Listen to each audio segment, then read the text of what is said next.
12.3 비상계엄은 내란이라는 사법부의 첫 판단과 함께 나온 공범에 대한 판결. 윤석열 전 대통령이 내란을 일으켰다고 판단한 만큼 윤 전 대통령의 내란 우두머리 혐의 선고를 앞두고 있는 지기현 재판부도 판결을 검토할 수밖에 없을 걸로 보입니다. 과거 전두환이 최종적으로 무기징역을 선고받은 신군부의 쿠데타와 비교했을 때 12.3 내란에서 인명피해가 발생하지 않았고 사태가 몇 시간 만에 끝난 점이 양형에 반영될 거란 예측도 제기되었습니다. 하지만 한덕수 전 국무총리 사건 재판부는 기존 판례에 입각해 판단할 수 없다고 선을 그었습니다. 기존 내란 사건에 관한 대법원 판결들은 피고인에 대한 형을 정함에 있어 기준이 될 수 없습니다.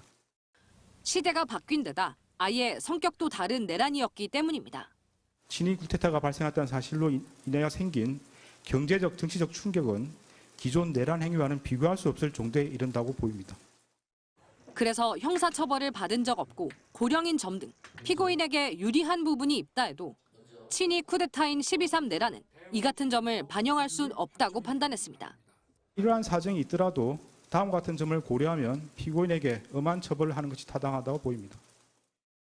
과거의 내란 재판과 단순 비교를 해서 형량을 정해선 안 되고 엄한 처벌이 필요하다고 본 오늘 재판부의 결정은 특검이 구형한 징역 15년보다 긴 징역 23년이었습니다.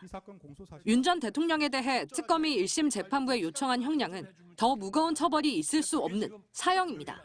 신군부 쿠데타와 12.3 비상계엄을 겪은 우리 사회에 세 번째 내란은 있을 수 없다며 엄벌 필요성을 선언한 이번 판결로 지기현 재판부의 고심도 깊어질 걸로 보입니다.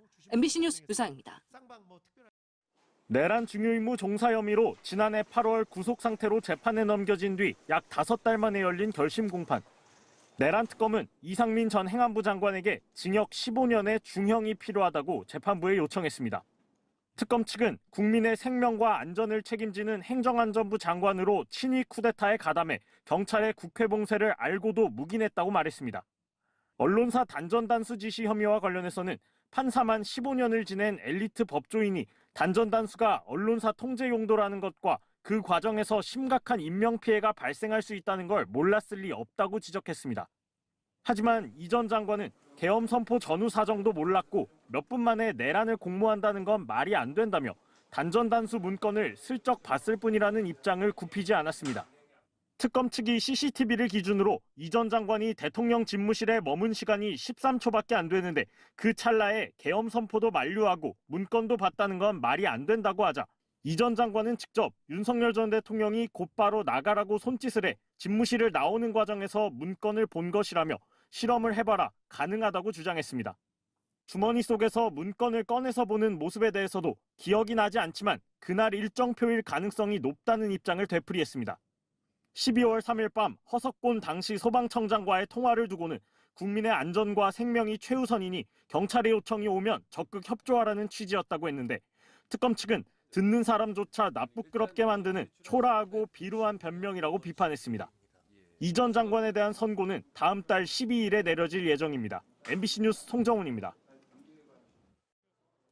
내란 가담, 김건희 수사 무마 의혹으로 기소된 박성재 전 법무부 장관 사건을 한덕수 전 국무총리의 내란 방조 등 혐의 사건을 맡은 재판부가 심리합니다.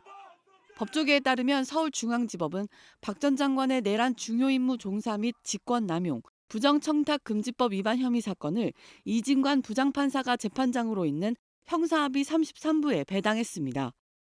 해당 재판부는 한 전 총리의 내란 우두머리 방조 및 내란 중요임무 종사 혐의를 심리 중으로 다음 달 21일 선고를 앞두고 있습니다.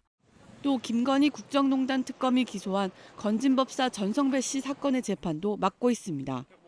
박 전 장관은 계엄 선포 이후 법무부 실국장 회의를 소집하고 합동수사본부 검사 파견 검토, 교정시설 수용 여력 점검 지시 등 윤석열 전 대통령의 내란 범죄에 가담한 혐의로 지난 11일 재판에 넘겨졌습니다.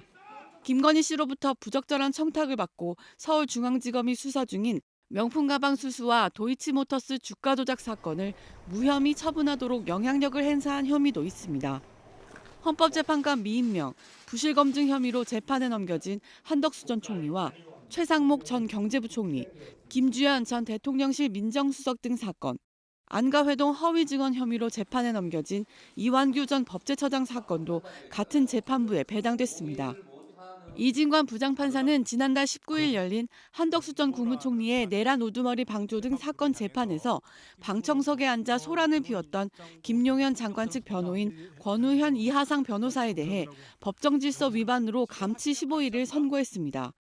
당시 변호사들이 인적 사항을 밝히지 않아 서울구치소 수용이 무산됐는데 석방된 두 변호사가 유튜브 채널에 출연해 이진관 재판장을 비속어를 써가며 비난해 논란이 일기도 했습니다.